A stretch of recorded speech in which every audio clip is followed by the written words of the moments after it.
সারা রাজ্যের পাশাপাশি বুধবার কন্যাশ্রী দিবস পালিত হল বর্ধমানের বোরহাট রবীন্দ্র ভবনে।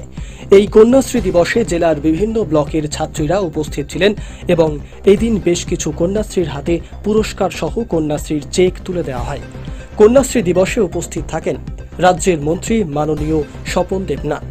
এছাড়াও উপস্থিত থাকেন জেলা শাসক রাধিকা আইয়ার ও জেলা পরিষদের সভাধিপতি শ্যামা প্রসন্ন লোহার সহ অন্যান্য প্রশাসনিক আধিকারিকরা। শুরুতেই কন্যাশ্রী দিবস উপলক্ষে শপথ বাক্য পাঠ করে প্রত্যেকে। কন্যাশ্রীর পাশাপাশি রাজ্য সরকারের স্টুডেন্ট ক্রেডিট কার্ড থেকে শুরু করে শিক্ষাশ্রী, ঐক্যশ্রীর কথা তুলে ধরেন মন্ত্রী স্বপন দেবনাথ মহাশয়। বর্ধমান থেকে অনামিকা মণ্ডলের রিপোর্ট, 7 দিন মিডিয়া নেটওয়ার্ক।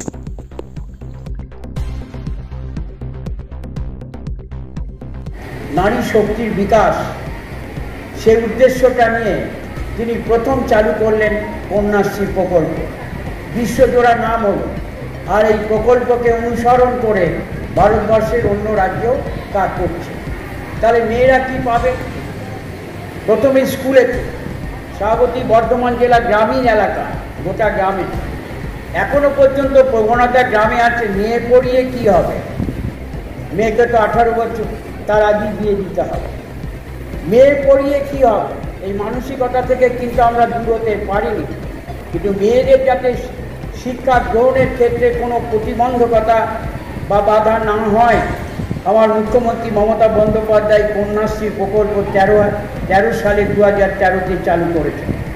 উপস্থিত শিক্ষার্থী মেয়েদের জানা দরকার যে পূর্ব বর্ধমান জেলার K1 মানে স্কুলে যারা পাঠরত তারা যে 1000 টাকা কন্যাশ্রীর টাকা পায়। এই 13 থেকে 23 ক বছরে এখনো পর্যন্ত 1,23,123 crore 123 কোটি 94 লক্ষ 11,500 টাকা পেয়েছেন এই বর্ধমান জেলায়। 123 কোটি 1000 করে 94 লক্ষ 1,500 জন মেয়ে যারা স্কুলে পাঠরত তারা কন্যাশ্রীর টাকা কিন্তু পেয়েছেন। K2 যারা কলেজে পড়ে এই বর্ধমান জেলাতে তারা পেয়েছেন 5,63,04,075 টাকা পেয়েছেন এই বর্ধমান জেলাতে। এবং কন্যাশ্রী এনরোলমেন্ট, কন্যাশ্রীর টাকা পাবে 23-24 আর্থিক বছর, যে হিসেবটা দিলাম সেটা 13-23 মিলিয়ে। আর এবছরে 23-24 আর্থিক বছরে K1-এ 1,14,409 জন পেতে চলেছে। টাকার অঙ্কে কত? প্রায় 11 crore 43,34,000 কতজন পাবে? 14,409 জন। আর K2-তে পেতে চলেছে এবছরে 23,519 জন। কত ব্যয়িত হবে? 57,75,000। এই হচ্ছে জেলার হিসেব। তাহলে কতজন মেয়ে উপকৃত হচ্ছে? এবারে আমাদের বিভিন্ন স্কুলেতে বাল্য বিবাহ, 18 বছরের আগে যাতে কেউ বিবাহ না করে তার বার্তা দেওয়ার জন্য স্কুলে অনেক ক্লাব তৈরি হয়েছে, সেটা খুব ভালো। আর আপনারা শপথও নিয়েছেন, দেখুন কোন বিষয়টা, এটা অনুধাবন করতে হবে, পড়া চালিয়ে যান, মেয়েরা এগিয়ে যান। তেমনিভাবে আমি হিসেব দিচ্ছিলাম সানা আক্তার ম্যাডামের কাছে যে মমতা বন্দ্যোপাধ্যায় ছেলে মেয়েদের পড়াশোনার জন্য যে স্টুডেন্টস ক্রেডিট কার্ড চালু করেছেন, যে ক্রেডিট কার্ডের বিনিময়ে ছাত্র এবং ছাত্রী কেউ ডাক্তারি করছে, ইঞ্জিনিয়ারিং করছে, কেউ নার্সিং করছে, কেউ কলেজে DLED করছে, বিএড করছে, কতজন পর্যন্ত এখনো পর্যন্ত এই স্টুডেন্ট কার্ড চালু হওয়ার পর বর্ধমান জেলার ছেলেমেয়েরা টাকা গ্রহণ করেছেন স্টুডেন্ট ক্রেডিট কার্ডে বলে 4,000-এর ওপর। এটা কি কম? 4,000-এর ওপর।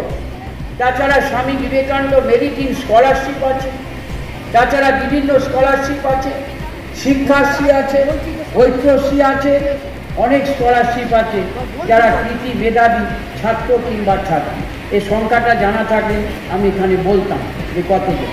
তাই বেশি কথা না বাড়িয়ে শুধু কন্যাশ্রীর যে উদ্দেশ্য, সেই উদ্দেশ্যটা যদি সফল হয়, আমরা শপথ বাক্যটা পাঠ করিয়েছি যে ছাত্রছাত্রীদের মনে এটা আমাদের দৃঢ়ভাবে প্রতিষ্ঠা করতে হবে যে 18 বছর বয়স না হলে বিয়ে করবো না। হ্যাঁ, গ্রামে প্রতিবন্ধকতা আছে, বাবা মা বলেন, কিন্তু সেখানে আমাদের বাধা দিতে হবে।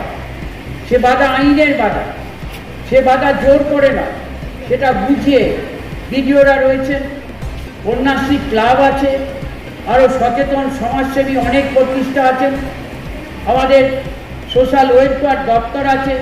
আমি যে ম্যাডামকে বলবো, আমাদের যে দপ্তর আছে জেলাতে সমাজ কল্যাণ দপ্তর, তাদেরকেও একটু সক্রিয় ভূমিকা হওয়া দরকার।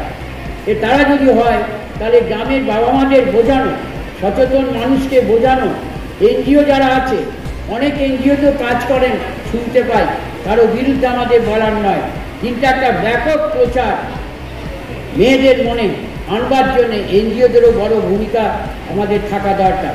আর যারা সরকারি প্রশাসনের দায়িত্বপ্রাপ্ত কর্তা ব্যক্তিরা আছেন, আমার শিক্ষার কর্মাধ্যক্ষ আছেন, বিদ্যুতের কর্মাধ্যক্ষ আছেন, জেলা পরিষদের সহসভাপতি মহিলা আছেন, লোহার আছেন সভাপতি, এদেরও সেমিনার করা দরকার।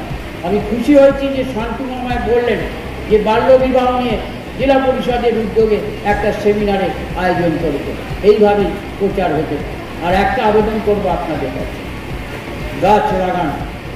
অরণ্য সপ্তাহ পালিত হল, গাছ বিলি করছে, আমাদেরও গাছ দিলেন, কিন্তু লাগাবে কাকে, রক্ষাটা করবে।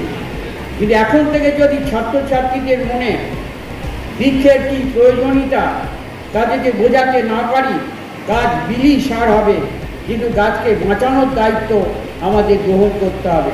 গাছ লাগান, একটি গাছ একটি প্রাণ বলি, এখন তা নয়, একটি গাছ অনেক প্রাণ। আমাদের মন্ত্রী সিদ্দিকুল্লাহ সাহেব এসে পৌঁছেছেন, জনশিক্ষা গ্রন্থাগার বিভাগের মন্ত্রী, তিনি তার বক্তব্য রাখবেন। আর একটা কথা বলব, পানীয় জলের বড় সংকট, এই ছাত্রছাত্রীদের মনেও এটা আনতে হবে। সারা বিশ্ব জুড়ে পানীয় জলের অপচয় যেন বন্ধ হয়, এ বার্তা যদি এখন থেকে দিতে না